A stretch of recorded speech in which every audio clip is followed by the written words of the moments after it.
Muy bien, muchas gracias. Muy buenos días. La Universidad de EAN les da la más cordial bienvenida al panel Dinámica Política de las Elecciones, organizado por el Núcleo de Competencias Sociohumanísticas de la Facultad de Humanidades y Ciencias Sociales. Saludamos a nuestros panelistas invitados: Brigadier General Jairo Delgado Mora, director estratégico OPEAL; doctor Andrés Molano, director académico de OPEAL; doctora Marcela Escandón Vega, directora del Observatorio Legislativo; al doctor José David Marín, vicerrector de formación de la Universidad EAN; al doctor Alfonso Valdivieso Sarmiento, profesor especial de la Universidad EAN; al doctor Carlos Mario Reyes, decano de la Facultad de Humanidades y Ciencias Sociales, y al doctor Nelson Díaz, coordinador del Núcleo de Competencias Sociohumanísticas de la Facultad de Humanidades. Por supuesto, a nuestros docentes y estudiantes, bienvenidos.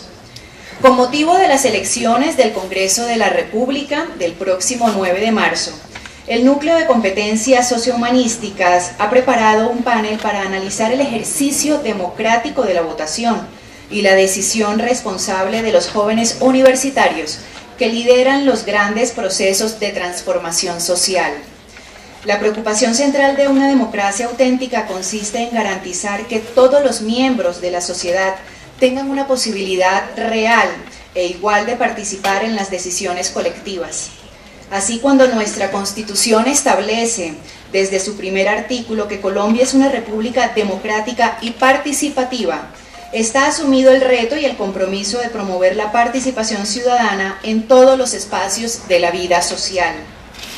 La democracia necesita de ciudadanos que participen y validen las decisiones de interés general. De la calidad de nuestras decisiones en las urnas depende en gran medida el bienestar de todos. Invitamos entonces al doctor José David Marín Enríquez, vicerrector de formación de la Universidad de EAN, quien hará la apertura del panel. Muy buenos días a todos. Bienvenidos nuestros panelistas: Brigadier General Jairo Delgado, el doctor Andrés Molano, la doctora Marcela Escandón, nuestro decano de la Facultad de Humanidades y Ciencias Sociales, Carlos Mario Reyes, el doctor Alfonso Valdivieso, coordinador de núcleo, Nelson Díaz. La Universidad de EAN, en sus 47 años de existencia, se ha basado en dos pilares fundamentales: el emprendimiento y la formación integral. Eso está en su misión desde sus principios fundacionales, y es este tipo de paneles lo que hacen afianzar esa formación integral. A nuestros estudiantes y realmente a toda la sociedad civil, este tipo de iniciativas son las que nos llevan a profundizar en temas que son muy importantes en la vida nacional.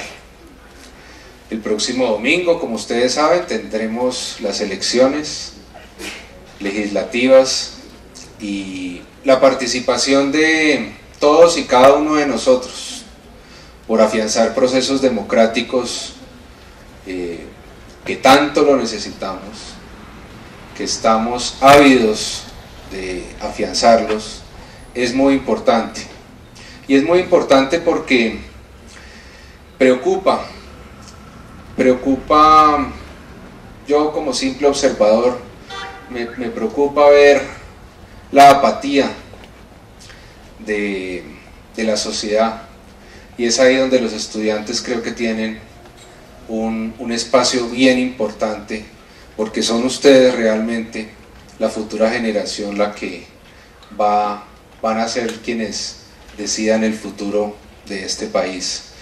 Yo estoy muy complacido con este tipo de iniciativas que se hagan en la Universidad de EAN, muy complacido a su vez con unos panelistas de tan alto nivel. Por eso felicito a Nelson, a Carlos Mario y yo sé que el doctor Valdivieso siempre está presente en estas importantes iniciativas. No les quito más tiempo, los dejo en compañía de nuestros panelistas y de nuestro moderador, el decano de la Facultad de Humanidades. Muchas gracias.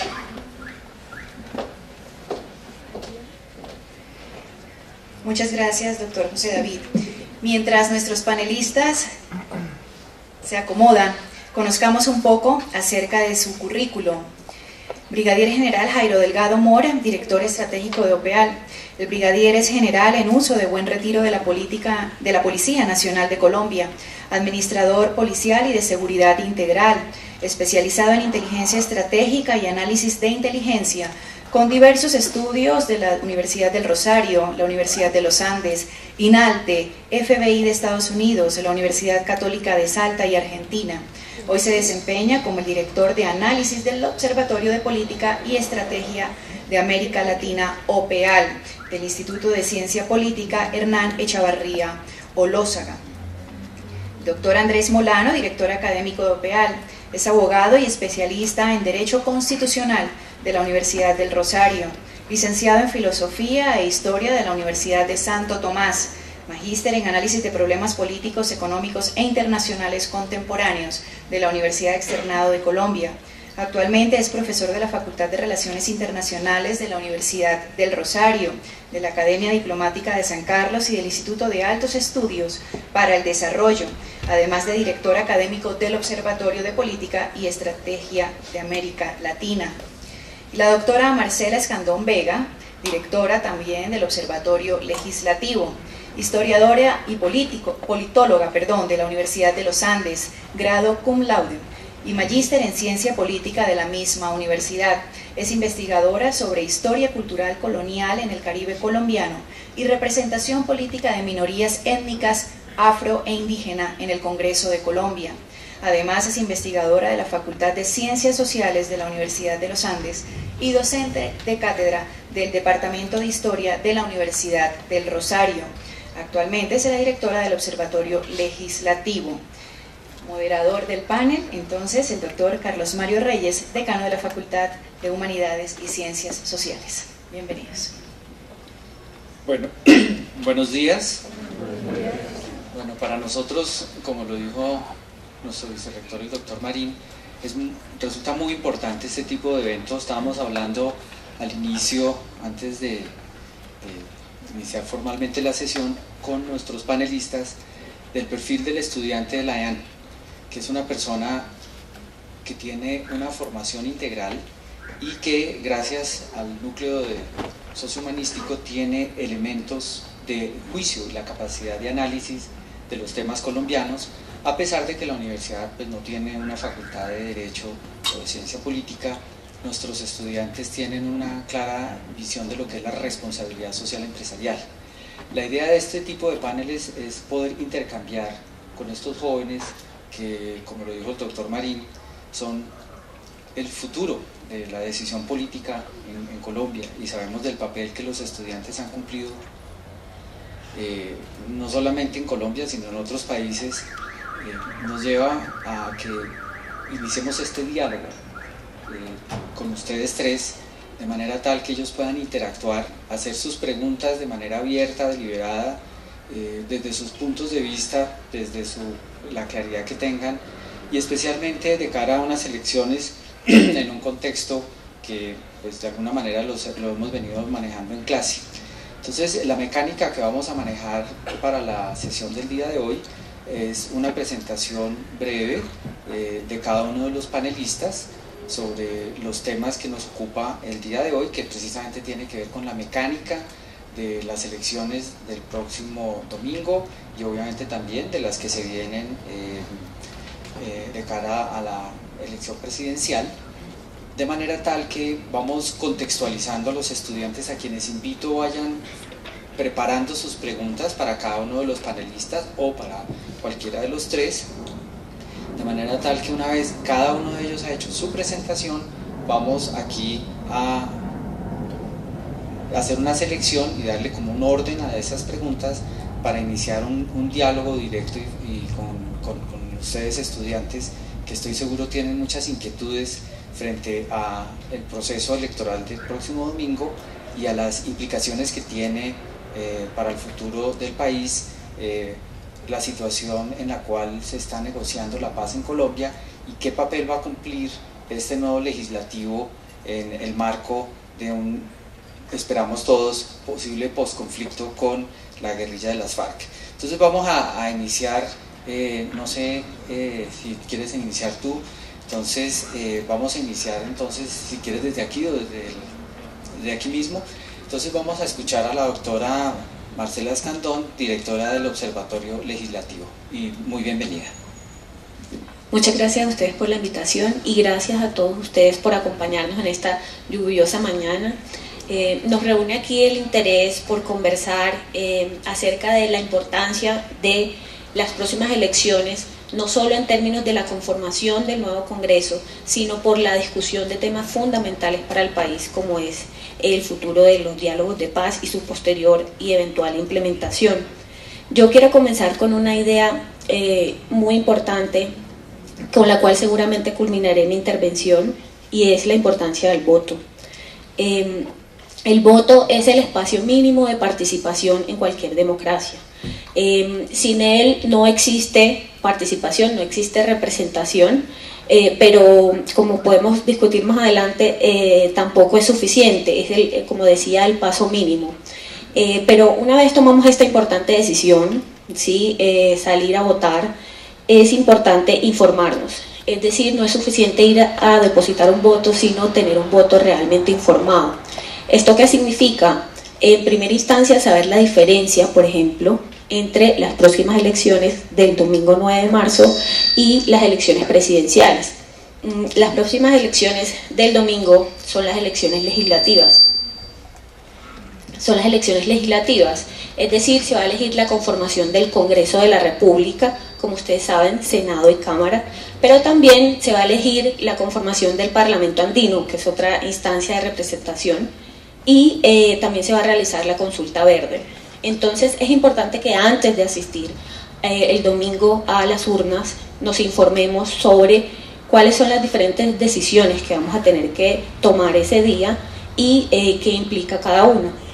Un primer paso para prepararnos, como les decía, para este voto informado es diferenciar qué significa el voto para una corporación pública, como lo es el Congreso, como también lo son las asambleas y los consejos municipales, y la diferencia frente a votos para cargos uninominales, es decir, una sola persona en un cargo de elección popular. Esto es el voto por el presidente, por ejemplo, por el alcalde y por el gobernador. ¿Cuál es la primera diferencia? La diferencia es cuál es la decisión que se va a tomar. Para el caso de las corporaciones públicas, lo importante es la representación. Es decir, mi voto debe estar mediado por quién quiero que represente mis intereses en esa instancia de discusión. Dentro del Congreso, como varios de ustedes conocen, se toman decisiones muy importantes, reformas constitucionales, se aprueban las leyes, pero en general se dictan los parámetros generales con los cuales se rige nuestra democracia y nuestra sociedad en general. Entonces es importante que ustedes se aseguren de que en ese ente de representación exista una persona que vaya a hablar por ustedes. Es decir, que ustedes tengan la seguridad que esa persona va a representar sus preferencias, sus intereses y sus posiciones frente a algunos temas. ¿Eso qué significa? Tengo que informarme sobre las diferentes opciones, los diferentes candidatos que existen para poder tomar una buena decisión. Otro tema importante es la diferencia entre el Senado y la Cámara. El Congreso se divide en dos cámaras, en nuestro caso es bicameral, en otros países no, pero nosotros el domingo 9 de marzo tenemos que emitir dos votos para el Congreso de la República. Uno es el Senado, en el cual se van a elegir a personas que tienen que representar intereses nacionales y tomar, por supuesto, decisiones que afectan a todo el país. Este es el caso del Senado. En la Cámara hay, digamos, diferentes circunscripciones, es decir, las personas votan principalmente a partir de su departamento o de otras circunscripciones que se llaman especiales. Por ejemplo, las curules afro, las curules para indígenas y colombianos en el exterior. En su caso, ustedes pueden tomar la decisión para el caso de la Cámara de Bogotá, pero también podrían, si lo deciden hacer, votar por un representante indígena o por un representante afro. Esta es una primera distinción importante y es como la información básica que deberíamos tener todos los colombianos antes de salir a emitir nuestro voto. Otro tema, como les decía, de la diferencia frente a la elección presidencial es el tema de la decisión presidencial como un tema de decisión de política pública. Cuando nosotros escogemos entre la baraja de candidatos que existe para la presidencia, para la elección presidencial, tenemos que tener en cuenta que votamos por un programa de gobierno. Y este es un voto un poco distinto. ¿Por qué? Porque este tipo de candidatos tienen que tener un conjunto de propuestas para absolutamente todos los temas prioritarios de nuestro país. Esto no sucede con los candidatos al Congreso. ¿Por qué? Porque dentro del Congreso existe la especialización temática. Yo puedo escoger, por ejemplo, un candidato que yo sé que va a abanderar temas de juventud, que son temas prioritarios para mí. Por lo tanto, yo le doy ese voto a esa persona para que vaya y represente ese tema, que también es importante para mí. Hablando, bueno, de esa decisión del 9 de marzo también, es importante tener en cuenta el nuevo tarjetón. Existen cambios que se le han hecho al tarjetón con el fin de disminuir el número de votos nulos y votos y tarjetones no marcados. ¿Por qué? Porque, digamos, en un país con una abstención de cercana al 50% es importante que no se pierdan los votos. En muchos casos los votos nulos significan que la persona llegó a las urnas sin la información suficiente o porque en últimas no supo, no entendió cómo es el mecanismo, se enfrentó a un tarjetón gigante, no entiende cómo es la dinámica y cómo expresar su decisión. El nuevo tarjetón desde 2011 ya no contiene fotos y eso es muy importante. ¿Por qué? Porque ustedes tienen que memorizar el número de la persona a la cual le quieren dar el voto. Tienen que saber partido y número en el caso de el voto preferente. Ahora, esto es muy sencillo, a veces digamos que los términos se ven muy técnicos, pero es importante saber que existen dos figuras dentro del voto para Congreso, que son voto preferente y voto no preferente. El voto preferente significa que la persona vota por el partido, pero también por el candidato. Es decir, no importa el orden que el partido le asignó o el número que el partido le asignó a cada uno de los candidatos, lo que en últimas importa es el número de votos que obtiene ese candidato y yo puedo decidir dentro de todo ese partido cuál es el candidato que yo quiero avalar. Esto es, recuerden, voto preferente. No sé si están familiarizados con el tarjetón, yo acá traje uno.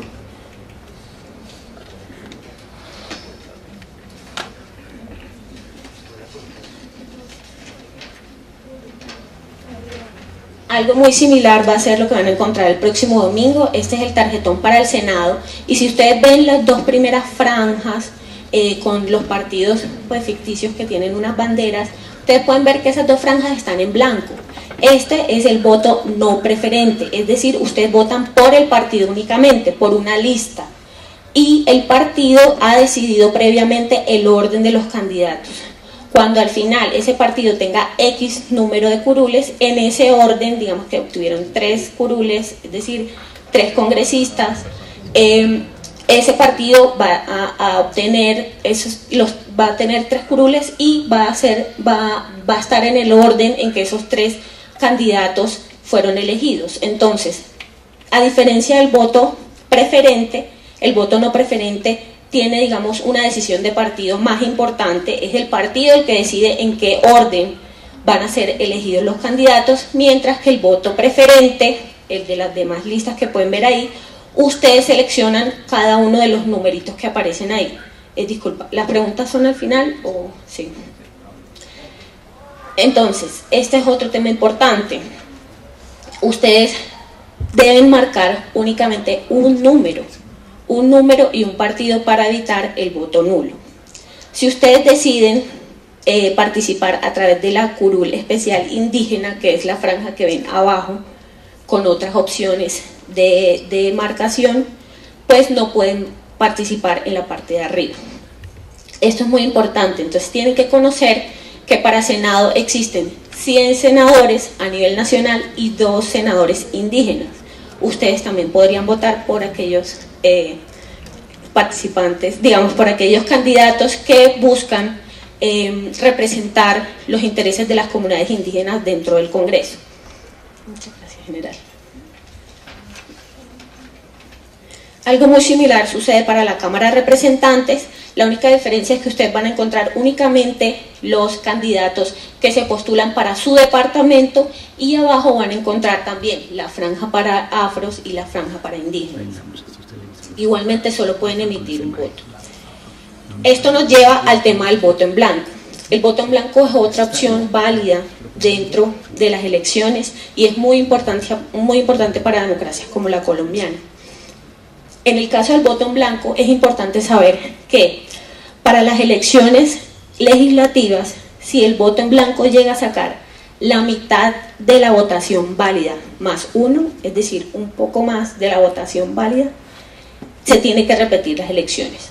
Entonces, si ustedes son unas personas que se sienten inconformes con los candidatos existentes, con los partidos, si sienten que nadie los representa o no hay una colectividad que pueda realmente representar sus intereses dentro del Congreso, voten en blanco. Es importante, ¿por qué? Porque puede llegar la oportunidad en la cual ese voto sea la mitad de los votos válidos y por lo tanto ustedes puedan hacer que se repitan las elecciones, y además solo se podrían presentar los partidos que hayan superado el umbral, es decir, el 3% de la votación válida. No todos los partidos podrían volver a presentarse. En el caso de las elecciones presidenciales es todavía más importante el voto en blanco. ¿Por qué? Porque también tendrían que presentarse nuevamente las elecciones y los candidatos que hayan participado en esa jornada electoral no podrían volver a presentarse. Todos tendrían que ser candidatos nuevos. Entonces esto es un tema muy importante. El voto en blanco, digamos que ha sido subvalorado en el caso colombiano, pero puede llegar a representar un cambio fundamental en la conformación tanto del Congreso como del Gobierno Nacional. Y bueno, yo, para no extenderme, quiero dejar, estoy bien, bueno, muy bien. Entonces, un último tema es la importancia del Congreso. A veces, digamos, a través de los medios de comunicación, en su labor de informar al ciudadano y de también hacer control social a las entidades públicas, vemos muchas noticias sobre corrupción, parapolítica, como todo lo negativo del Congreso. Sin embargo, yo quiero hacer aquí, digamos, no una apología, pero sí una defensa sobre la importancia de la institución. No quiero decir con esto que los individuos que la conforman no puedan llegar a caer en ilegalidades o en errores procedimentales, o que no representen fielmente los intereses de los ciudadanos o no respondan al mandato popular por el cual fueron elegidos. Lo que quiero decir aquí es la importancia de la institución. Sin Congreso no hay democracia. El Congreso es el ente por excelencia de representación de los intereses de los ciudadanos. Esa es su función y gracias a él se ven representada la diversidad también de una sociedad. Por eso es muy importante que nos aseguremos que exista una persona en el Congreso que represente nuestros intereses, nuestras prioridades y también nuestras necesidades. Esta institución, por supuesto, tiene problemas de legitimidad, tiene serios cuestionamientos a través de los escándalos que todos hemos conocido, pero toma decisiones fundamentales que nos afectan diariamente. No solo hace, digamos, las leyes que todos conocemos que nos pueden afectar en el día a día, sino también reformas constitucionales, es decir, la norma de normas puede ser reformada desde el Congreso de la República. Y si bien estábamos diciendo que el voto es como el deber fundamental de nosotros como ciudadanos para participar en la democracia, también es nuestro deber hacer un seguimiento posterior a quienes nos representan dentro del Congreso para saber si efectivamente esas personas tienen una coherencia de partido, para saber si están cumpliendo sus promesas de campaña, para saber también qué exigirles a los congresistas. Por ejemplo, cuando una persona, un ciudadano no está informado, es susceptible, digamos, de errores y engaños como los cuales suceden todo el tiempo en campaña. Por ejemplo, cuando les dicen que vamos a hacer una obra pública, que yo como congresista voy a hacer un puente, una carretera, voy a promover el tema famoso de las viviendas gratis. Esto no lo puede prometer un congresista porque su función no es ejecución de política pública ni ejecución de recursos. Su función es discutir las leyes, también hacer control político al gobierno nacional, elegir algunos altos cargos, grandes dignatarios de nuestro país como el Contralor, el Procurador, el Defensor del Pueblo, pero no la ejecución de recursos. Entonces, un ciudadano informado pues es menos susceptible de este tipo de errores o de engaños. Por eso, como les decía al comienzo, quiero finalizar con el tema del voto. Es muy importante que no dejen que los demás tomen decisiones por ustedes. Todos escuchamos en cualquier cafetería del país las frases, esta corrupción que existe en este país, los políticos se roban todo, etcétera. Pero si bien sí hay personas cuestionables, también hay muy buenos políticos a los cuales debemos apoyar a través del voto, y nuestro único deber es informarnos para tomar una buena decisión. Gracias. Bueno, muchas gracias, doctora Marcela. Yo creo que es muy importante que las preguntas que tengan ahora al final las puedan formular de manera tal que podamos ampliar algunos de los temas que yo creo que, por ejemplo, en el caso específico del tarjetón y de cómo se debe marcar, probablemente hay algunas preguntas y obviamente también algunas otras consideraciones sobre el tema del voto en blanco que me parecería interesante abordar posteriormente, toda vez que hay unas implicaciones sobre el umbral que afectaría a otros partidos en un momento dado, tú lo mencionaste. Entonces podemos dejar eso para posteriormente. ¿Doctor Molano o...? Okay. Bien, muchas gracias a todos. Me uno a esas palabras de Marcela acerca de la importancia del voto y acerca de la importancia de la ciudadanía. Pero quiero plantearles también otro escenario. Imaginen que la tecnología llega, y estamos muy cerca de ello, al punto en el cual hubiera un dispositivo, una especie de mini pantalla táctil, portátil, en la cual todos los días permanentemente nos estuvieran consultando todas las decisiones relativas al gobierno, no solo del país, sino de la ciudad. Imaginen que al momento en que ustedes se despiertan cada mañana para venir a clase a la universidad, su pantalla vibra y se ilumina y les pregunta: ¿está usted de acuerdo con el proyecto número 525-C, por medio del cual se incrementa en un 4% la tarifa del impuesto correspondiente a la producción del hongo del champiñón?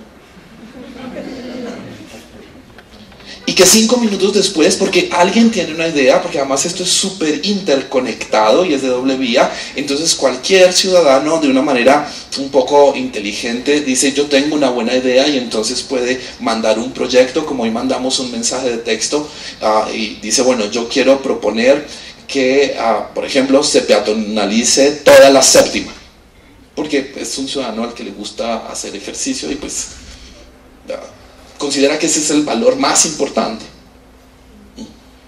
El ciudadano aquel no tiene en cuenta muchos otros factores de movilidad. Bueno, a veces los gobiernos tampoco los tienen en cuenta. Pero lo que quiero decir es que alguna vez un científico político llamado Ralph Dahrendorf escribió acerca de una pesadilla democrática llamada el ciudadano total. Imagínense que tuviéramos que ser 24 horas ciudadanos. ¿A qué horas haríamos negocios? ¿A qué horas estudiaríamos? ¿A qué horas iríamos a cine? ¿A qué horas nos enamoraríamos? ¿A qué horas nos quedaríamos durmiendo la resaca de la fiesta del sábado? Para eso existen los mecanismos de representación. Lo que en principio nos pide de manera muy esencial la democracia, y esa es la idea con la que quería enlazar con lo que ha dicho Marcela, lo que en principio nos pide la democracia es muy poco. Es participar razonable y conscientemente en las elecciones a través del voto. Los ciudadanos tienen derecho a hacer su vida y para eso existe el gobierno, para que los ciudadanos puedan dedicarse a sus asuntos propios. Pero es una enorme responsabilidad la de los ciudadanos en democracia, la que tienen en sus manos cuando depositan el voto para elegir a quienes los gobiernan, a quienes toman las decisiones. Quiero referirme en esta introducción también a algo que ya ha señalado Marcela, y es el tema de los candidatos. No hay candidatos perfectos, absolutamente ninguno. Debo confesarles que aquellos que son mis candidatos para Senado y Cámara han dicho un par de cosas que me producen rubor y que me avergüenzan, ya sea política o intelectualmente. Alguien, por ejemplo, ha prometido que en el Congreso va a revisar los tratados de libre comercio. Si hubiera leído un poco la Constitución se enteraría de que eso no puede suceder en el Congreso. Pero a la gente de pronto le suena bien que alguien proponga revisar los tratados de libre comercio. Pero a pesar de sus defectos, esos candidatos eventualmente tienen algo que ofrecer en el Congreso. Ya sea porque tienen una trayectoria importante desde alguna de las áreas de la vida social, o porque son buenos políticos y en el Congreso es necesario que haya buenos políticos. Es más fácil encontrar un candidato 100% malo, por supuesto, que uno 100% bueno. Pero es muy probable que haya más candidatos mejores de lo que pensamos. Así que la invitación es, me uno en eso también a Marcela, a que traten de encontrar un candidato. Y estoy seguro de que si hacen la tarea, van a encontrar por quién votar, aunque por supuesto no sea el candidato perfecto. En 1830 se reunió un Congreso Constituyente. Si recuerdan algo de historia de Colombia, 1830 es un año un poco crítico para el país. La Gran Colombia, eso que se llaman los historiadores la Gran Colombia, se estaba descomponiendo. El general Páez estaba arrancando a Venezuela de Colombia, y el general Flores, un venezolano que acaba en Ecuador, estaba haciendo lo propio en Quito, mientras que Bolívar partía desencantado rumbo a su destino final, a Santa Marta. Pero mientras todo eso pasaba, se reunió un congreso cuya misión fue redactar una constitución que tenía el propósito de salvar la Gran Colombia, de mantener a flote esa nación que se estaba descomponiendo. Los historiadores le dan a ese congreso el nombre de Congreso Admirable, porque consideran que era admirable la calidad de personas que fueron reunidas en esa asamblea constituyente, y admirable también el esfuerzo que hicieron por dotar al país de una especie de salvavidas en ese momento crucial de su historia. Traigo a colación la idea del Congreso Admirable de 1830 porque tal vez el Congreso que elijamos el 9 de marzo debería ser igualmente admirable. Lo que quiero decir es que la tarea que tendrán ante sí los miembros del Congreso, senadores y representantes, tiene una trascendencia histórica como pocas veces quizás la haya tenido en tiempos recientes cualquier Congreso. Me atrevo a decir, de hecho, que la labor de este Congreso que elijamos podría llegar a ser incluso más importante que la de la Asamblea Nacional Constituyente de 1991.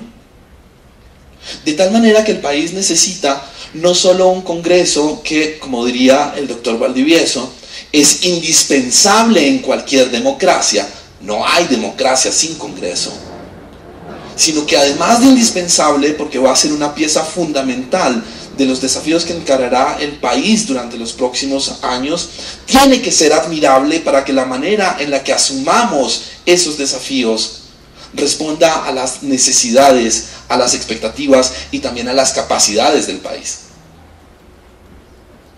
Si uno hace una rápida lista de las tareas que tendrá que enfrentar el Congreso que elijamos el 9 de marzo, la cosa empieza a ser mucho más clara, me parece a mí. Para empezar, estamos en un momento muy importante de la negociación en La Habana. Es muy claro que por primera vez en la historia hay unas perspectivas razonables, hay una cierta inercia en el proceso de La Habana, hay unas condiciones de carácter militar, de relación de fuerzas entre el Estado y las organizaciones armadas ilegales, que hacen que podamos confiar en que habrá un acuerdo para la terminación del conflicto. El acuerdo se llama así, o el propósito de la negociación es ese, alcanzar un acuerdo para la terminación del conflicto. Permítanme decirles que lo más fácil en un conflicto, cualquiera que sea, es terminarlo. Lo más difícil viene después.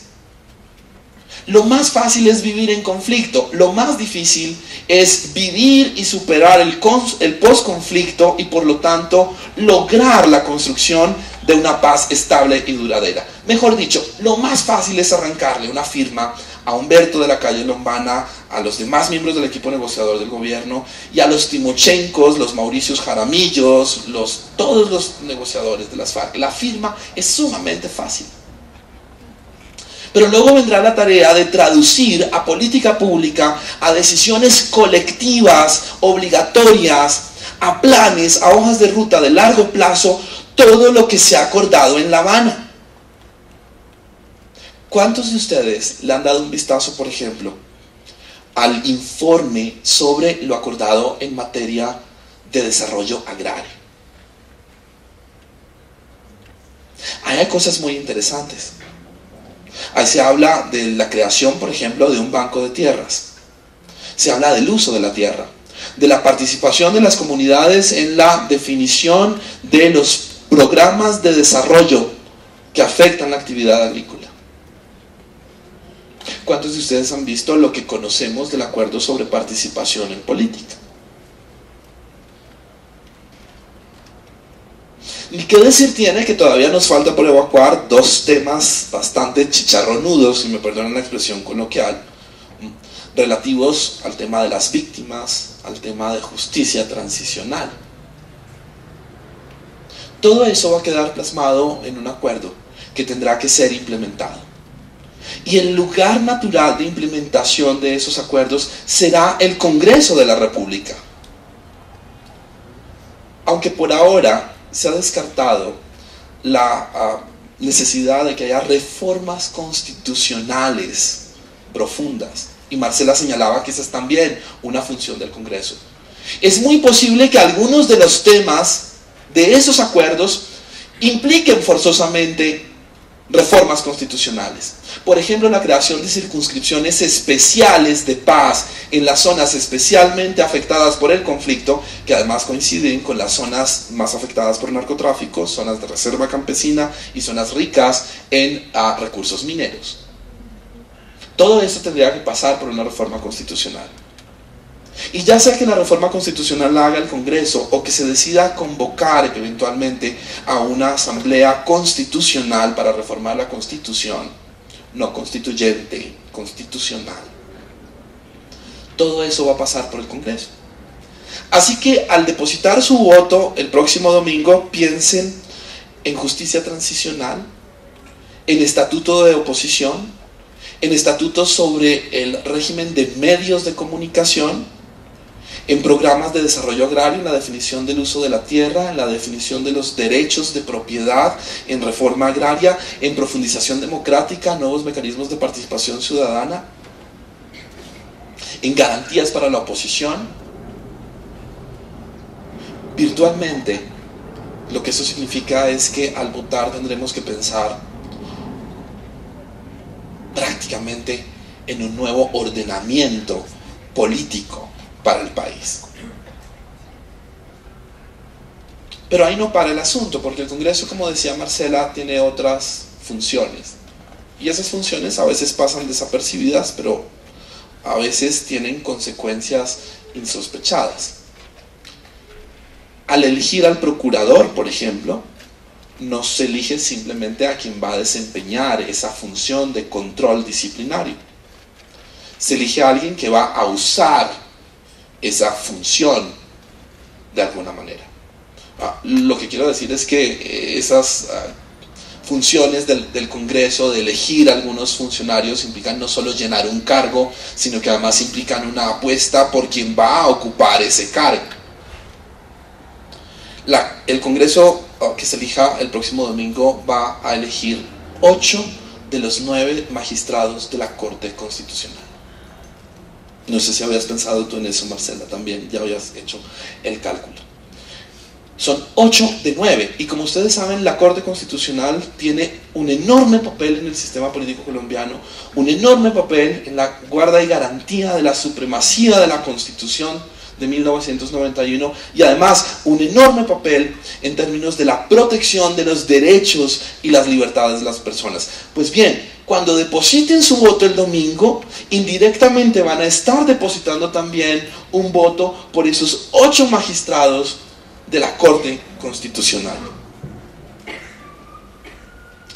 Yo quiero ir terminando señalando también que el Congreso que vamos a ver durante los próximos años tiene forzosamente que ser un poco distinto. Ojalá que sea distinto. Tendrá que ser distinto por necesidad, porque es un Congreso que tendrá que abordar todos estos temas. Va a tener una agenda enorme. Pero además porque es un Congreso que tendrá que hacer control político a esos acuerdos y a la implementación. Y además porque para sacar adelante la negociación, sacar adelante el proceso de paz y dar el paso hacia el post-conflicto y acercarnos al desafío de construir una paz estable y duradera, el país requerirá una serie de consensos mínimos. No significa que todos estemos de acuerdo en todo. Nadie va a estar de acuerdo en todo cuando llegue el momento de implementar los acuerdos de paz. De la misma manera que nadie está de acuerdo en todo lo que se ha acordado, aunque nada esté acordado, sino cuando todo esté acordado.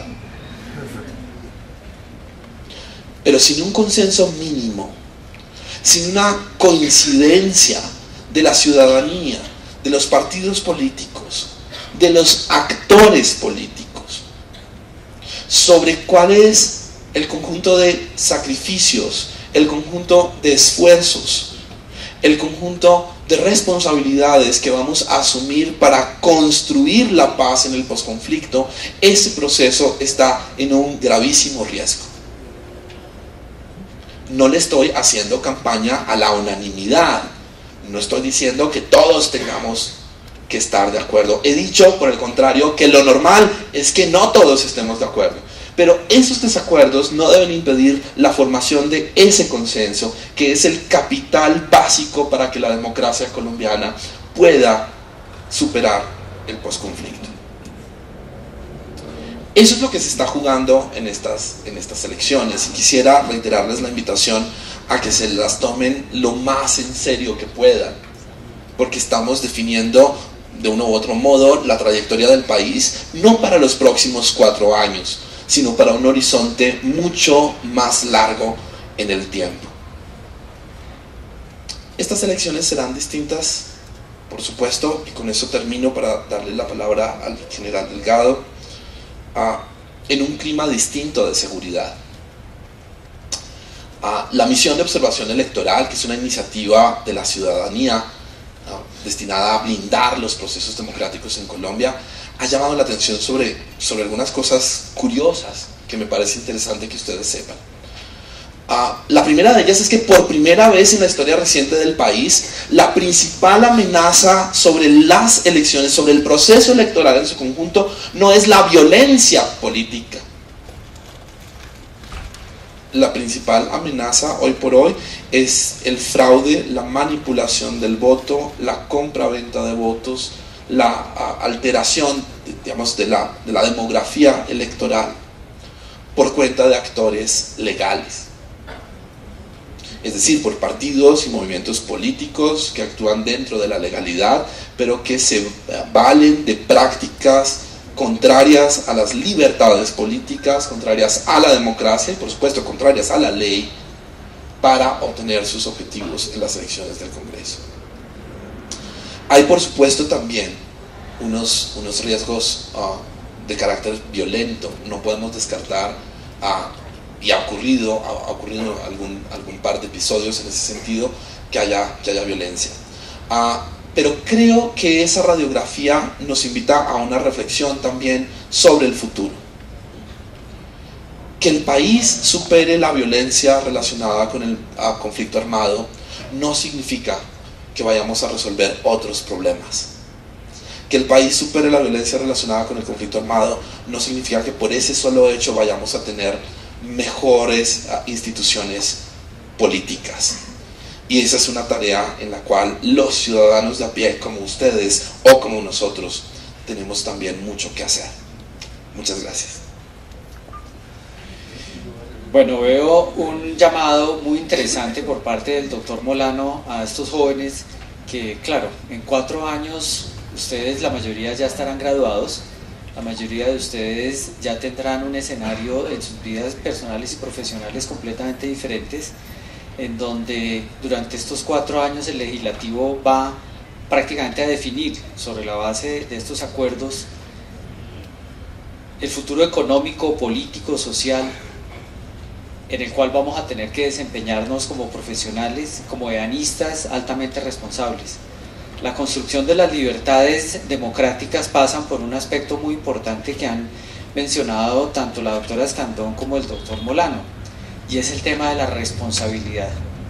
Responsabilidad y libertad son 2 cosas completamente vinculadas, y lo que vemos aquí claramente es que el voto consciente, razonado, como lo han dicho ellos, se convierte en un elemento fundamental para la continuidad de la democracia en Colombia. Vamos entonces ahora a darle la palabra al general Jairo Delgado. Adelante. ¿Está funcionando? Sí.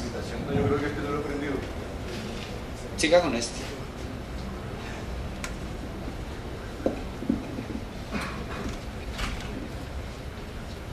Un cordial saludo en esta mañana a los directivos de la Universidad Escuela de Administración de Negocios, al distinguido cuerpo de profesores, a todos ustedes, quienes son la razón de ser y realmente el futuro del país. Y como lo hemos escuchado de la doctora Marcela Escandón, del doctor Andrés Molano, realmente hay unos momentos de responsabilidad histórica en que debemos tomar la decisión correcta indistintamente de ser jóvenes o viejos, indistintamente de ser estudiantes o no, sino ver realmente el futuro de una nación, de un país en donde nací, en el cual creo y considero que realmente se puede avanzar. Tengo una doble responsabilidad, debo confesarlo, porque alumna de esta universidad es mi hija, y me parece que va a ser la juez más crítica, razón por la cual he hecho un gran esfuerzo, no solamente por responder y corresponder a la cordial y amable invitación de las directivas de la universidad, sino también a mi hija, satisfacerle esas inquietudes y esas expectativas que de pronto ha tenido durante mucho tiempo y que hoy, digamos, es la prueba de fuego.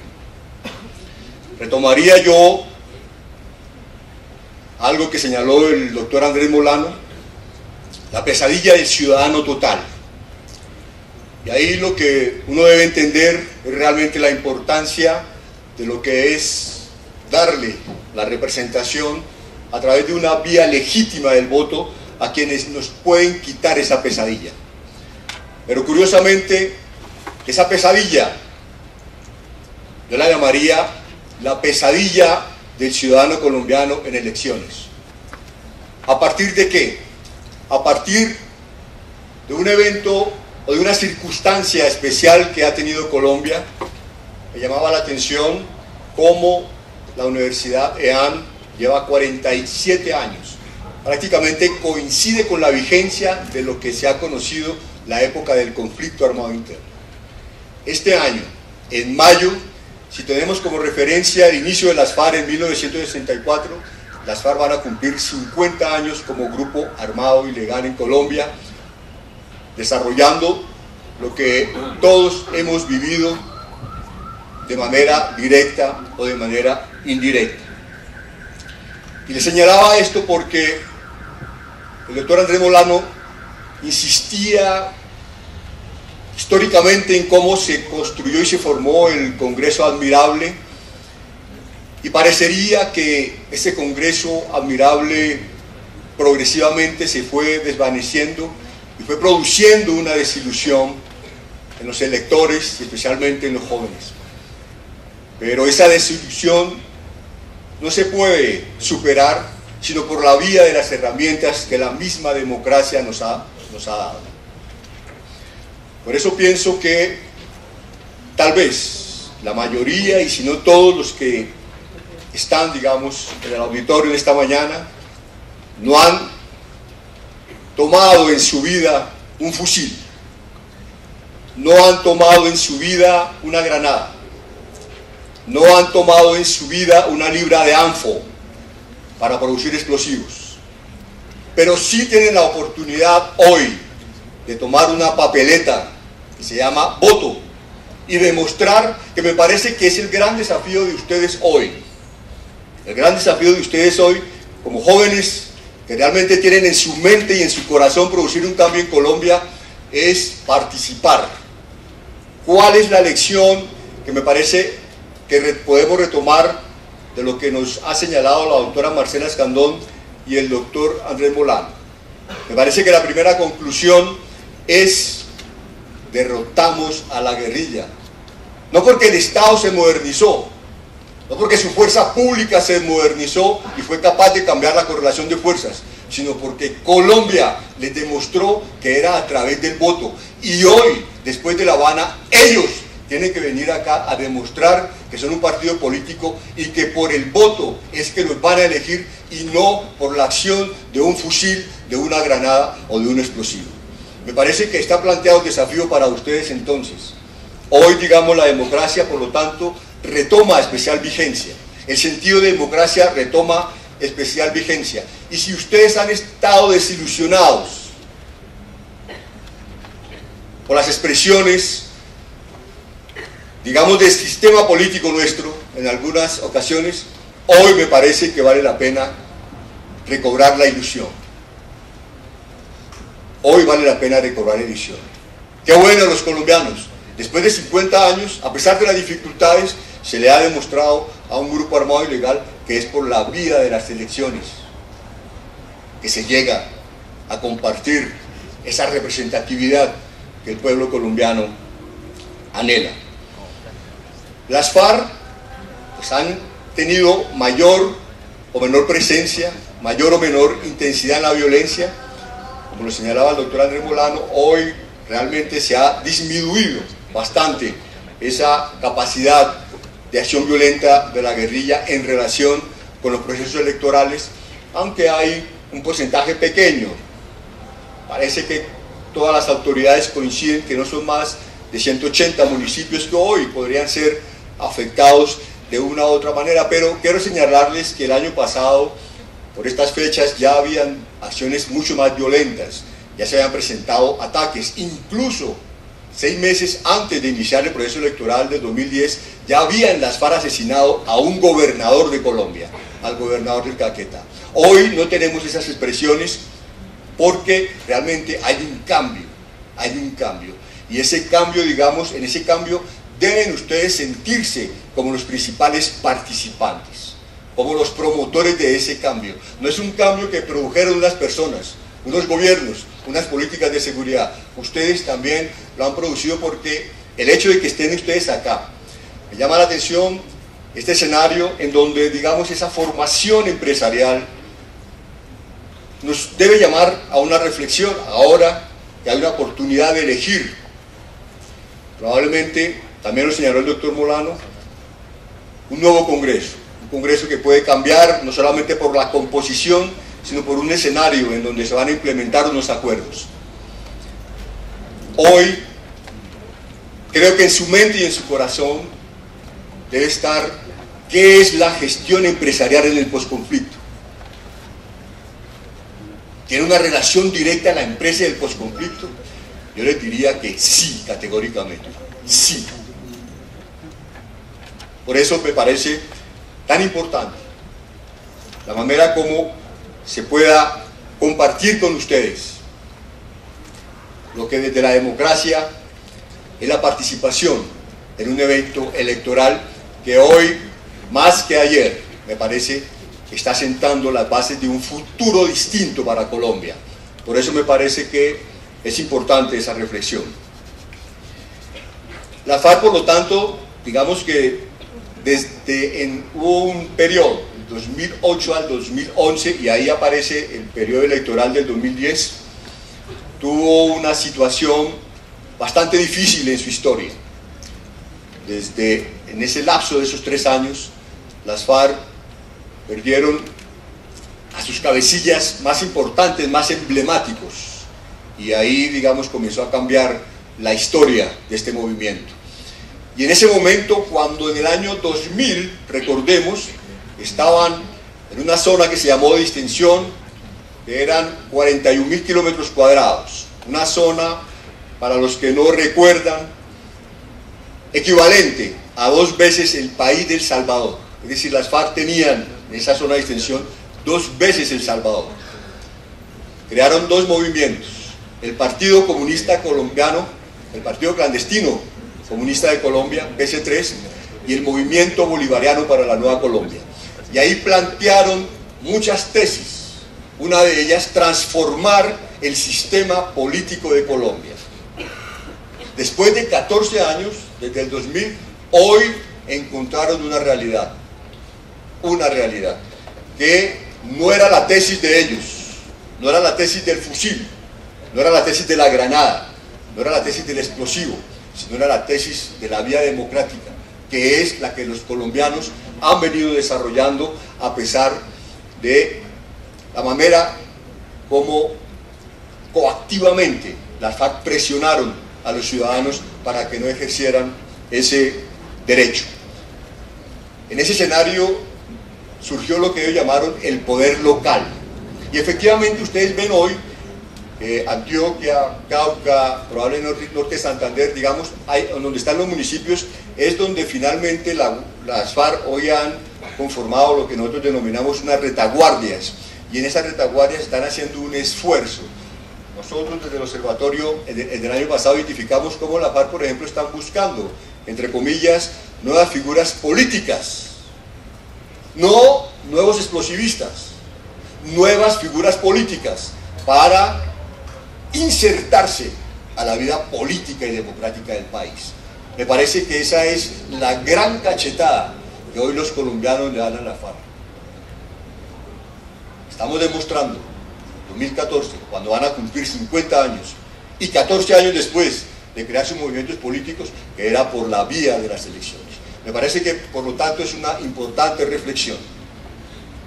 No es el triunfo de un gobierno, no es el triunfo de un Estado, es el triunfo de los ciudadanos, de los colombianos, que le demostraron a la FARC que por el voto era que se lograba alcanzar el poder, y hoy tenemos ese gran desafío.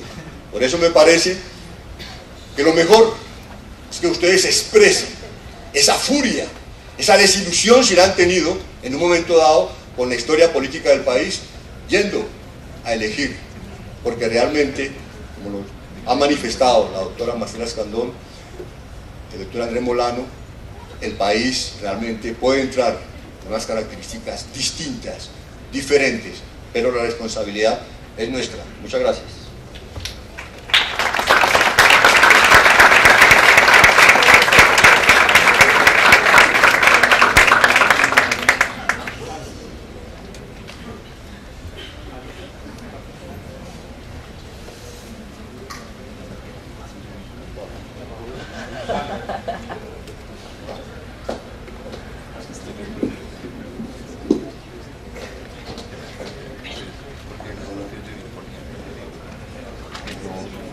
Ah, no.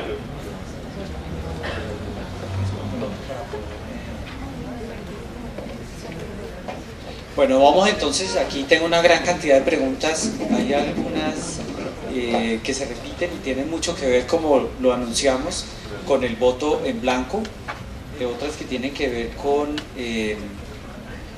la participación de los jóvenes en los temas de la política, pero voy a escoger esta de primera porque me llama la atención y me parece una oportunidad, no sé, para cualquiera de los tres, porque la pregunta dice: ¿qué ha hecho el Observatorio de Legislación para mejorar la información ciudadana respecto a las elecciones, o cuáles son las alternativas para una mejor interpretación por parte de los ciudadanos?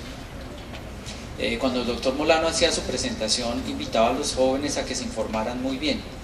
Yo quisiera que nos explicaran un poco cuál es el papel de un observatorio político, uno, y dos, que ilustremos a los jóvenes en dónde pueden encontrar ellos información que no sea solamente la de la propaganda política, sino una información válida, objetiva, neutral, en donde de alguna manera ellos tengan la oportunidad de tener un voto informado.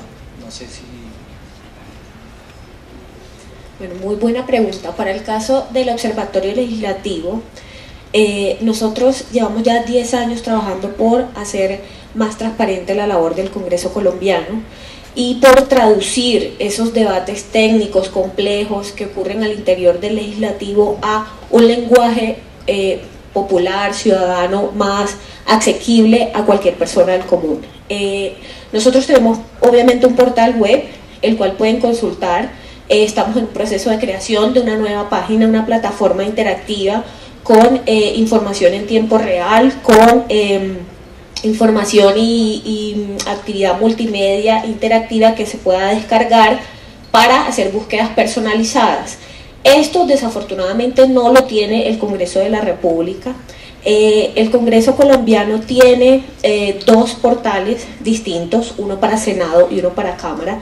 Y en este sentido, lo que observamos en el resto de países, por ejemplo de América Latina, es que cuando hay un Congreso bicameral se dificulta un poco el tema de la información. En el caso colombiano hay como unas diferencias administrativas que han impedido que haya información unificada y que a veces entorpece un poco la publicación de datos al ciudadano. Sin embargo, debo resaltar que Colombia es uno de los países de Latinoamérica con más información disponible sobre su Congreso. Si ustedes consultan algunas encuestas sobre este tema, por ejemplo una de 2012 del Ministerio de las Tecnologías de Comunicación e Información, MINTIC, nos señala que más del 50% de los ciudadanos no tienen ni idea de qué hace el Congreso. Otro dato importante es que más del 80% de los ciudadanos jamás se han metido a ninguna de las páginas web que tiene el Congreso colombiano.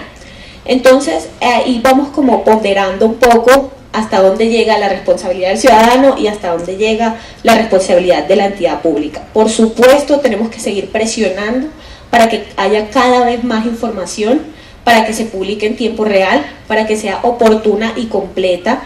En eso el Observatorio Legislativo ha sido muy efectivo. Nosotros hemos promovido incluso reformas al reglamento del Congreso para que la información esté completa y a tiempo. Como les decía, el caso colombiano no es, digamos, de los más preocupantes en la región. El Observatorio Legislativo incluso pertenece a la Red Latinoamericana de Transparencia Legislativa, de la cual hacen parte 10 países de la región, y cada 2 años hacemos un índice de transparencia. Colombia es uno de los países mejor calificados porque hay mucha información disponible, solo que los ciudadanos no nos tomamos el trabajo de buscarla, de acceder a esa información, de saber qué proyectos de ley están presentando nuestros congresistas. El Congreso colombiano cada viernes publica la agenda de la semana siguiente, es decir, nosotros podemos saber qué se va a discutir en el Congreso con anticipación. Y podemos ver por televisión pública, abierta y gratuita la mayoría de esos debates. Por ejemplo, este punto de debates televisados es un ejemplo a nivel internacional. No existe en la mayoría de los países debates televisados. Nosotros podemos acceder a debates muy polémicos, muy importantes, como fue el año pasado, por ejemplo, el caso del matrimonio igualitario. Esto estuvo cubierto por televisión, gratuita, pública, también por internet. Entonces es muy importante como que hagamos esa evaluación. Si bien hay muchos retos que debe afrontar el Congreso colombiano en materia de transparencia, lo cierto es que hay mucha información disponible y en ese en ese caso, en ese tema, es muy importante tanto la participación ciudadana como la actividad y la labor de organizaciones de la sociedad civil como nosotros, otras organizaciones aliadas nuestras como Congreso Visible de la Universidad de los Andes y Transparencia por Colombia, que trabajamos en alianza para que cada vez más los ciudadanos puedan informarse sobre lo que pasa al interior del Congreso. Una pregunta muy específica que me parece interesante responder: ¿cuál es la importancia del Parlamento andino en estas elecciones? Y la pregunta específica que hace el estudiante es si tiene sentido que siga vigente ese voto y la presencia del Parlamento andino aquí en Colombia y esas implicaciones. No sé si... Bien, esa pregunta más de lo que quien la formuló está preguntando. Lo que quiero decir es que para contestarla tendríamos que pensar en la comunidad andina como proyecto de integración, el estado en el que se encuentra la comunidad andina y el estado también en el que está el Parlamento andino como un órgano del sistema andino de integración. Y lamentablemente, y haciendo la salvedad de que hay cosas muy positivas que nos ha dejado el proceso de integración andina, sobre todo en materia de derecho comunitario, de regulación comunitaria, en materias como propiedad intelectual, por ejemplo, para señalar una de ellas. A pesar de eso, la comunidad andina está anquilosada, no va ni para atrás ni para adelante. Bueno, a veces parecería que va sobre todo hacia atrás. Y en particular el Parlamento andino se ha quedado estancado en lo que fue desde el principio, cuando se crea en 1970, en la década de los años 70, no tiene realmente ninguna capacidad de decisión, de toma de decisiones al interior del sistema andino de integración, promueve una serie de debates, funciona también como un foro interparlamentario, pero lamentablemente no hay ningún progreso en la dirección de hacer del Parlamento andino un órgano con competencias fuertes, capaz de tomar decisiones y capaz de representar efectivamente la ciudadanía andina, un concepto en el que en algún momento se pensó en el marco de la comunidad.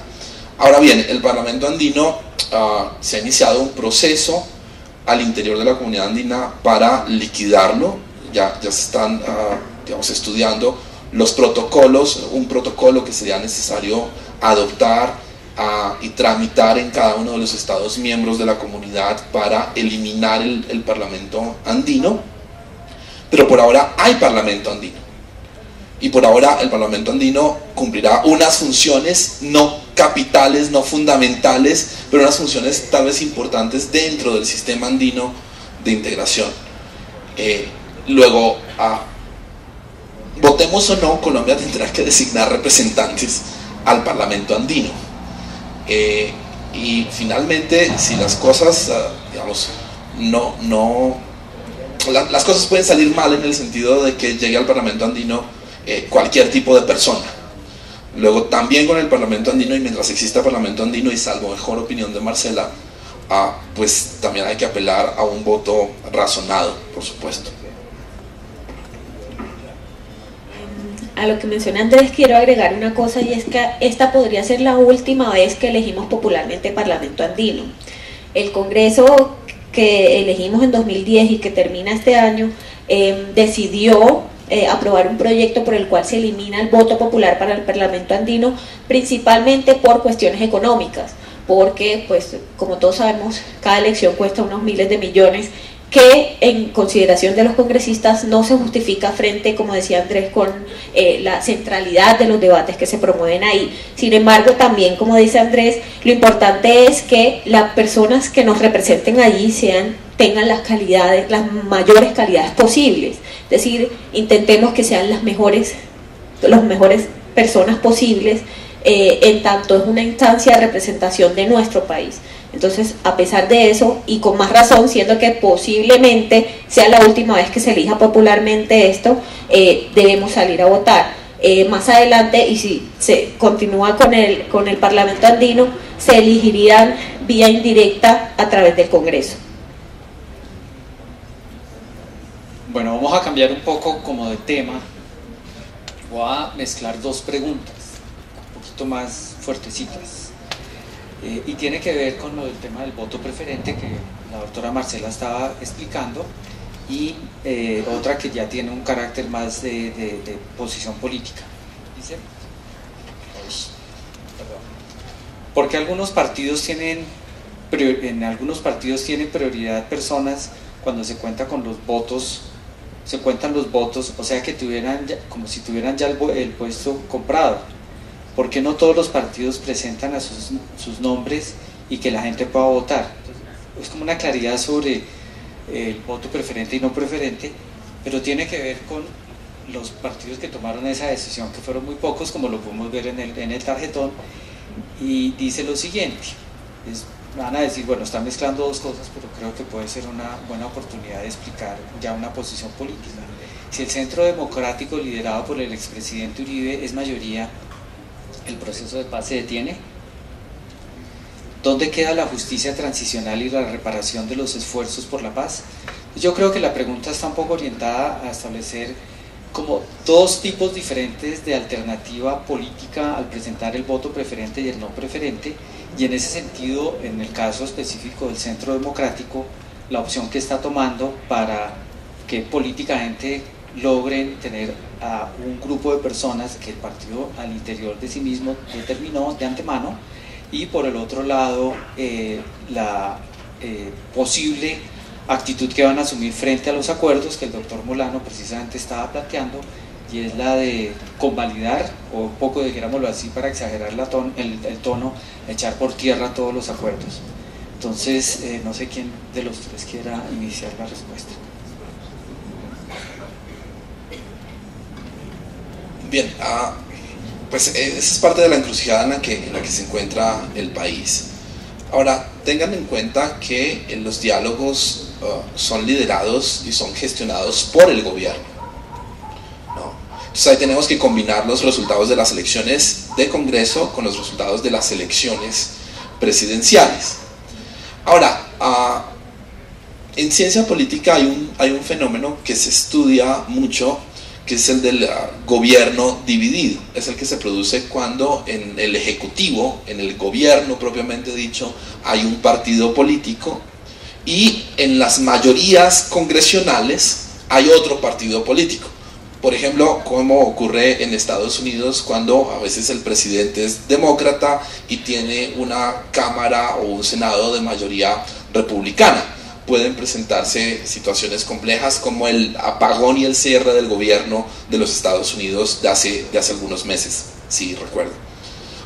Eso lo que quiere decir es que la evolución del tema del proceso de paz y de los acuerdos de paz estará, por supuesto, condicionada por la composición del Congreso.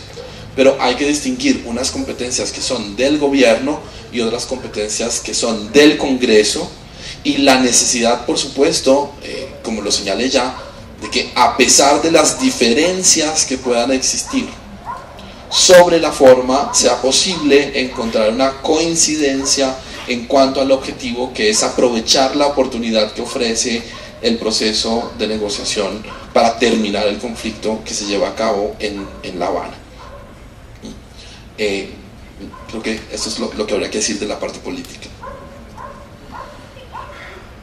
Sí, yo a eso solo agregaría que precisamente la labor del Congreso es tener multiplicidad de voces, y si tenemos diversidad de posturas haciendo seguimiento a las decisiones del gobierno, pues estamos en un buen escenario. No significa que todo esté, digamos, que todo el Congreso vaya a estar en contra ni a favor, sino que va a haber un debate más rico. Entonces eso es muy importante. Bueno, para la otra parte de la pregunta, muy interesante la inquietud. Eso lo que nos lleva es a lo siguiente. En la ciencia política hay debates muy álgidos al respecto, y en el caso colombiano esto se ha discutido ampliamente. Algunas reformas políticas de los años recientes han ido encaminadas a eliminar malas prácticas colombianas históricas, como son el clientelismo y el personalismo. La idea de tener listas cerradas, es decir, voto no preferente, va encaminada a eso, a que uno vote por un partido, por una idea en general, y no por personas, ¿sí? Pero esto, pues, tiene cada modalidad tiene sus ventajas y sus desventajas. La ventaja del voto preferente es que la persona, el votante puede elegir a su representante como ciudadano también, ¿sí? Como hacia las ideas que promueve esa persona que hace parte de un partido que por supuesto tiene intereses comunes con los demás candidatos, pero hay una relación más directa y por lo tanto podría, en teoría, haber una mejor rendición de cuentas en el sentido que yo sé quién es mi representante. Yo yo voté por fulano de tal, luego esa persona debe rendirme cuentas a mí. Esa es como una de las ventajas, entre comillas, del voto preferente. Una de las ventajas del voto no preferente es privilegiar la colectividad y las ideas por encima de las personas. Sin embargo, esto también tiene otras consecuencias. Por ejemplo, el voto no preferente, la lista cerrada en sí misma, no elimina el personalismo ni el clientelismo. Por el contrario, si no está acompañado de procesos de democracia interna, del partido, de decisiones juiciosas en la toma de decisiones, puede generar que las directivas de los partidos se impongan por encima de los intereses de sus bases, por ejemplo. ¿Sí? Entonces, eso sucede con candidatos que están desconectados con la ciudadanía, que son elegidos por unos cuantos directivos, expresidentes, etcétera, dentro de un partido, pero que no responden a lo que la ciudadanía quiere. Entonces, con esto quiero decir que cada uno, digamos, tiene sus ventajas y sus desventajas, pero en últimas es una decisión del partido porque en este momento las reglas de juego permiten ambas opciones. Pues cada uno puede decidir cuál le parece mejor, pero muy pocos partidos en este momento están tomando esa decisión porque en algunos casos, aunque parecería que facilitara la agregación de votos, parece que dificulta en algunas veces las campañas y pues tiene que estar como, digamos, amarrado a una figura muy fuerte para poder obtener los votos suficientes y superar temas como el umbral electoral. Yo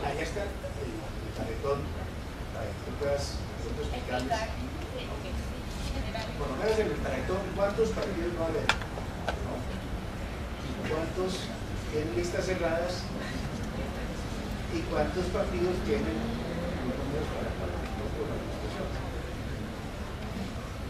la llegada del Centro Democrático al Congreso indudablemente va a producir unos cambios, digamos, va a dar una nueva conformación y unos nuevos equilibrios.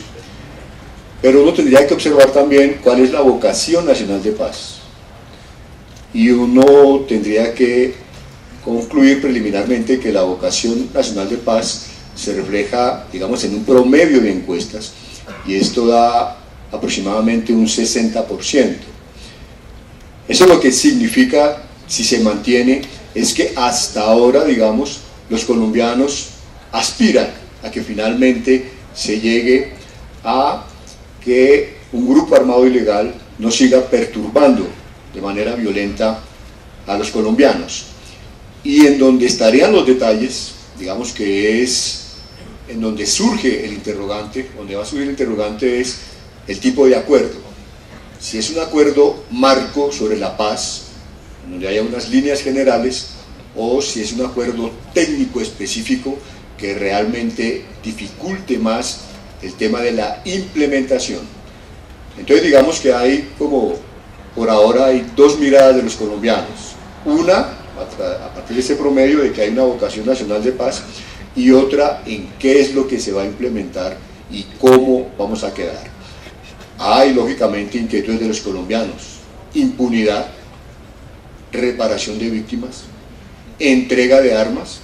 Son aspectos que todavía no se han tocado y que si no quedan con la debida claridad y satisfacen esa vocación nacional de paz, indudablemente puede producir una mayor tensión en el Congreso. Bueno, entonces, gracias. Entonces, bueno, para entender un poco más este tema del voto preferente y no preferente, tenemos aquí el tarjetón. Esto es una muestra, pero es tal cual lo que les van a entregar el próximo domingo. Como pueden ver, aquí están las franjas por partido. Como les decía, esto es parte del diseño, el rediseño del tarjetón que se hizo en 2011. Arriba encuentran unas instrucciones acerca de cómo votar para cada caso, voto preferente y voto no preferente. En el caso del voto preferente, como es de la mayoría de los partidos que pueden ver acá, tienen que marcar el número del candidato por el cual desean votar. Cuando es el caso del voto no preferente, como son estos dos primeros partidos, únicamente deben marcar el logo del partido, o acá en esta franja blanca igual son el voto válido. Esto con respecto a la circunscripción nacional. Senado ordinaria. Se llama ordinaria porque hay unas especiales. Las especiales son las que les mencioné anteriormente, que fueron creadas en 1991 en medio de la Asamblea Constituyente como una medida de inclusión política a sectores minoritarios tradicionalmente excluidos, no solo de la arena electoral, sino en general del debate nacional público. Esto es minorías políticas, comunidades indígenas, comunidades afro y colombianos en el exterior. El caso de las minorías políticas, recientemente se eliminó esa curul. ¿Por qué? Porque debían cumplir unos ciertos requisitos y muy pocos partidos habían cumplido eso y la curul se estaba perdiendo. Entonces esa curul se la asignó ahora a colombianos en el exterior. Es decir, ellos van a poder escoger 2 representantes a la Cámara desde cualquier embajada o consulado. En el caso de los indígenas tienen 2 curules en Senado. Estas son curules especiales. ¿Qué quiere decir esto? Que solo compiten entre ellos. Por lo tanto, si ustedes desean votar dentro de la circunscripción especial indígena, tienen que votar en esta franja y no en esta, ¿sí? Si emiten 2 votos, su voto es nulo. Acá también van a encontrar el tema del voto en blanco. Y se me olvidó mencionarles un dato curioso sobre el voto en blanco. Ustedes van a encontrar varios votos en blanco dentro del tarjetón. ¿Cuáles son estos? Miren, este es el voto en blanco general, normal. Este quiere decir que a mí no me gusta ninguno de estos candidatos, no me interesa o no siento que no me representa, voto en blanco. También van a encontrar el voto en blanco de las curules especiales indígenas. ¿Esto qué significa? Que no me gusta, no me interesa ninguna de estas opciones y puedo marcar acá. Eventualmente también podrían presentarse, en este caso no, otros votos en blanco, que serían ¿cuáles? ¿Puedo marcar las 2X? ¿Cuáles? Arriba y abajo. No, Nadie. nunca. Solo uno. Eso sería voto nulo también. Solo en cada tarjetón que les entreguen, solo pueden marcar una opción. Sí. ¿Cuántos tarjetones va a recibir el ciudadano al momento de votar? Para allá iba entonces. Este es el del Senado.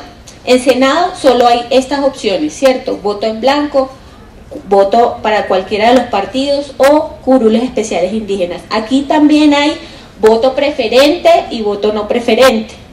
Este partido decidió irse con una lista cerrada, no preferente, únicamente marco el logo.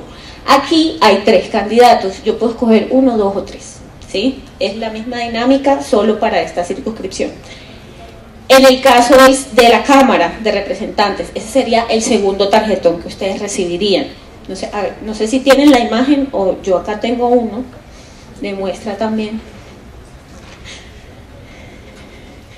Entonces, no sé si, no, acá.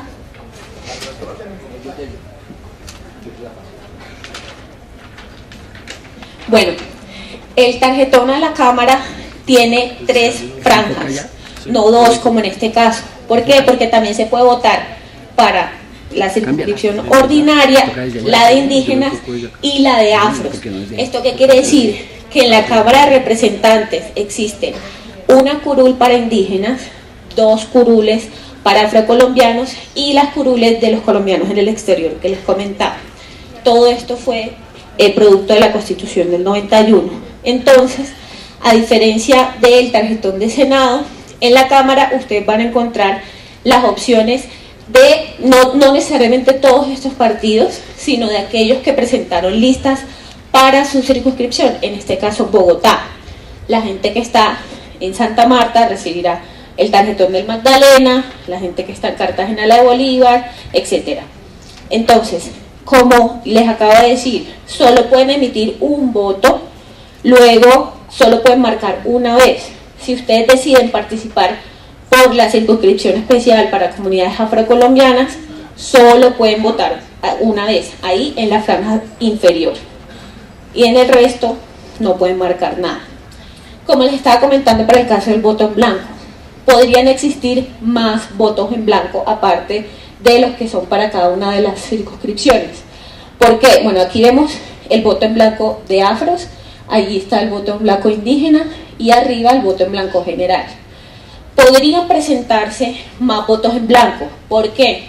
Porque en Colombia es posible registrar un grupo significativo de ciudadanos o un movimiento político a favor del voto en blanco. Y ese sería un movimiento aparte, otra casilla, y la gente podría votar y diría voto en blanco, movimiento tal. ¿Sí? ¿Esto por qué se diferencia? Porque en Colombia existe una cosa que se llama reposición de votos. ¿Esto qué significa? Que los partidos políticos reciben una financiación estatal a partir de la cantidad de votos que hayan obtenido. Y este movimiento a favor del voto en blanco también podría recibir esa financiación. En este caso, hasta el momento, solo esos son los votos en blanco, pero depende de en qué circunscripción ustedes quieran emitir su voto. Ahí depende cuál voto en blanco es el que deberían marcar en caso de que esa sea la opción que quieran escoger.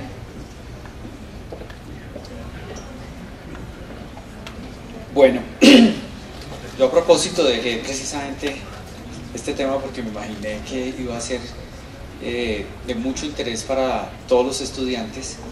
El fin de semana vimos en prensa y en todas las encuestas que el voto en blanco sigue tomando muchísima fuerza. Ustedes lo dijeron, en Colombia más o menos la mitad del electorado participa, el resto dijéramos que se queda apático en su casa. Y en este caso se habla de que más o menos el 42% de la intención de voto es voto en blanco. O sea que si es la mitad de la mitad y el voto en blanco llega a tener esa fuerza, la decisión de qué va a pasar en este país de materia legislativa va a quedar en manos de la cuarta parte del electorado. O sea, más o menos como si yo dijera, se salen todos los estudiantes de aquí hacia la izquierda y se salen todos los que están de la mitad hacia atrás y solo votan estas personas de aquí. ¿Sabes? Va a decidirse el futuro inmediato del país en una coyuntura en la que necesitamos un Congreso admirable, como decía el doctor Molano.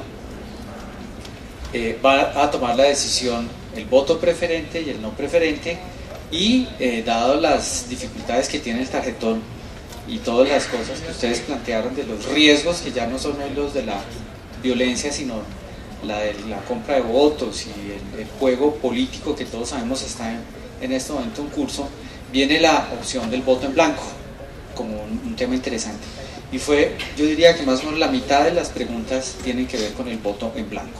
Entonces yo voy a leer algunas porque me parece interesante ahondar en ese tema. Creo que cómo generar conciencia sobre el voto en blanco, ya que puede cambiar considerablemente el destino de nuestro país. Las consecuencias que generaría el voto en blanco en las elecciones, o sea, esto ya es un escenario pues surrealista, pero posible. ¿Qué ocurre cuando en las elecciones el voto en blanco obtiene la mayoría simple y no la absoluta? Teniendo en cuenta esto, ¿cómo se vería afectado el Parlamento andino con el voto en blanco? Que ya es una un poco más específica. Bueno, aquí ya se aclaró lo de las casillas.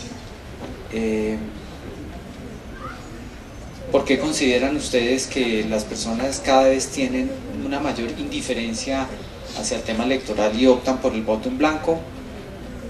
Si bien es importante tener la total responsabilidad a la hora de votar, ¿qué se puede hacer para crear conciencia, de informar mejor a los ciudadanos? Yo sí creo que vale la pena, general y doctora Escandón, que amplíen un poco qué significa en este momento, en esta coyuntura, que los ciudadanos estén buscando manifestarse a través del voto en blanco, pero dos, ¿qué pasaría con todo el tema de los umbrales? ¿Cómo se afectarían los pequeños partidos políticos en un momento dado? ¿Cómo favorecería esto a algunos partidos políticos que en un momento dado sí capitalizarían de esta opción ciudadana?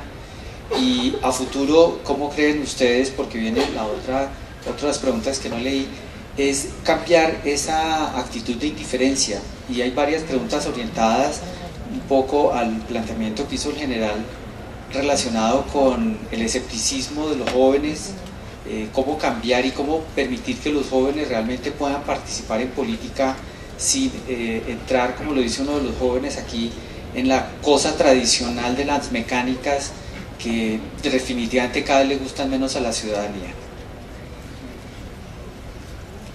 Bueno, con respecto al voto en blanco, entonces quiero como puntualizar otra vez la diferencia entre cada una de las elecciones y el efecto del voto en blanco. En el caso de las corporaciones públicas, es decir, los entes colegiados, el Congreso, la Asamblea y el Consejo, en caso de que el voto en blanco sea mayoritario, ¿sí? Mayoría absoluta, la mitad más uno, esto significaría que los partidos que hayan superado el umbral son los que podrían presentarse nuevamente. Las elecciones deben repetirse y aquellos partidos que hayan superado el umbral son aquellos que podrían volver a competir. Como les decía, para el caso del voto preferente y el voto no preferente, todo tiene sus ventajas y sus desventajas. ¿Esto qué desventajas trae? Que los partidos minoritarios son castigados, básicamente. Es decir, los partidos que no superen el umbral no pueden volver a competir. Eso de entrada es, digamos, una desventaja. Pero en teoría, digamos, la medida que es lo que busca, que aquellos partidos o movimientos que hayan tenido un apoyo grande sean los que son representados. Es decir, recordemos que la democracia es el gobierno de las mayorías. Si bien el Estado de Derecho garantiza unos mínimos de participación, de presencia y derechos para oposición, minorías políticas, etcétera, muchas de las reglas de la democracia son privilegiar la mayoría. Entonces, esta sería una de esas. Por supuesto, esto es objeto de debate y podría ser modificado precisamente por el Congreso, ¿no? Entonces, esto para el caso de los entes colegiados que les mencionaba. Para el caso de las elecciones presidenciales, también hay que repetir nuevamente las elecciones y ninguno de los candidatos que hayan competido se puede volver a presentar. Esto sí significaría una renovación absoluta, no necesariamente de los partidos, pero sí de las figuras presidenciales, sí de quién sería la cabeza del gobierno. Esto como para tenerlo claro con respecto a los efectos. ¿Qué pasaría si sucede dos veces? Pues otra vez los partidos que hayan superado el umbral, en el caso de las corporaciones públicas, deberían poder volver a presentarse y nuevamente en el caso de elecciones presidenciales tendrán que venir nuevos candidatos totalmente distintos a la elección. Luego, esto es más probable en el caso de cargos uninominales, es decir, presidente, alcalde, gobernador.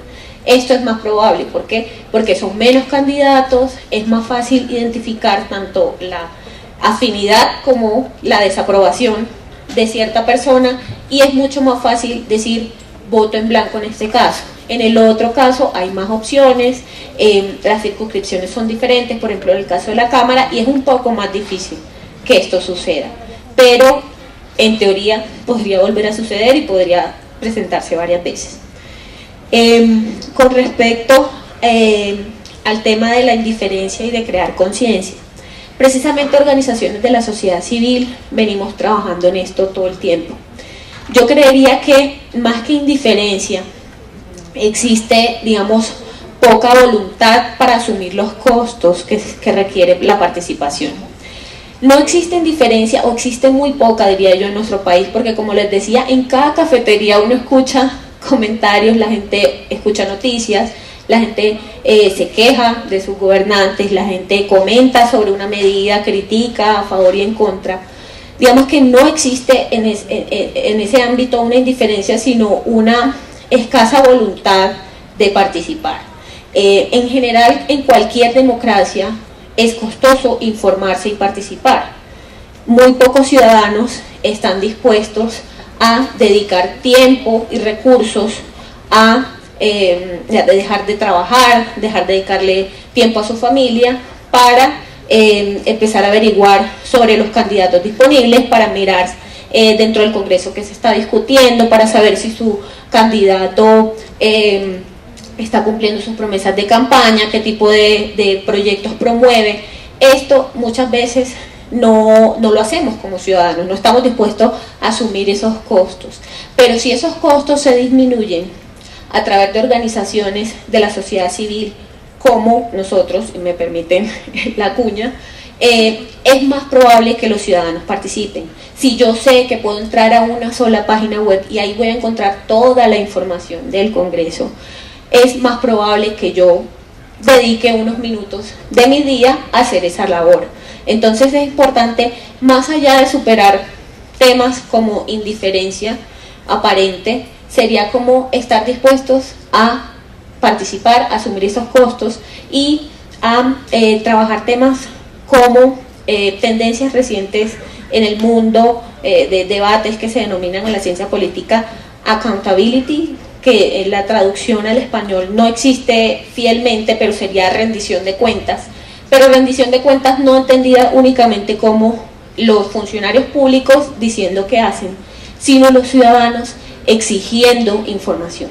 Cuando hay una ciudadanía exigiendo información, cuando hay gente llamando al Congreso de la República todos los días a pedir información, el Congreso reacciona y crea una oficina de atención ciudadana y crea otro ente encargado de brindar información, y así se van fortaleciendo las instituciones. Entonces por eso insisto en que es un trabajo de doble vía, es una materia de accountability, como les decía, en el sentido anglosajón de la palabra, de rendición de cuentas de doble vía, no únicamente del funcionario publicando información a un público mudo que no responde nada ante esa información.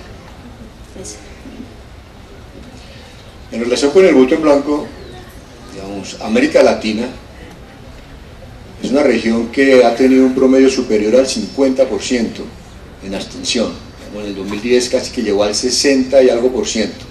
Es decir, como cultura política electoral, América Latina, digamos, es ciertamente un poco perezosa en ese sentido.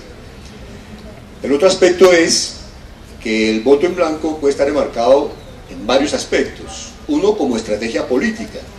Es decir, el voto en blanco también busca quitarle votos al partido, al movimiento o al candidato que más tenga.